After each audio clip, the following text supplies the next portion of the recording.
ফকিন্নির বাচ্চা, তোর সাহস তো কম না। 1 কোটি টাকার গাড়িতে হাত দিস? তোর 14 গোষ্ঠীর ক্ষমতা আছে এই গাড়ির টায়ার কেনার? স্যার, আমি কিনতে আসিনি। আমার বাবার খুব শখ এই গাড়িটা দেখার। সিকিউরিটি, এই ছোট লোকটাকে ঘাট ধাক্কা দিয়ে বের কর। আর শোন, এর বাপকেও 2টো লাথি দিবি। আমার বাবাকে অপমান, এই অপমানের শোধ আমি নেব ম্যানেজার। আমি ফিরে আসব।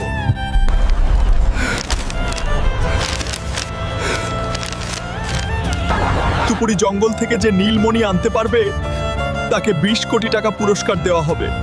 20 কোটি টাকা? এই টাকা দিয়ে আমি ওই শোরুমটাই কিনে নেব। কিন্তু ওই জঙ্গলে তো আজ পর্যন্ত কেউ ফিরে আসেনি।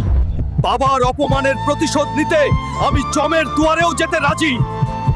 এই জঙ্গলের ভিতরে হাঁটতেই তো ভয় করতেছে, না জানি সামনে কোনো বিপদ আছে। আমার মণি নিতে এসেছিস?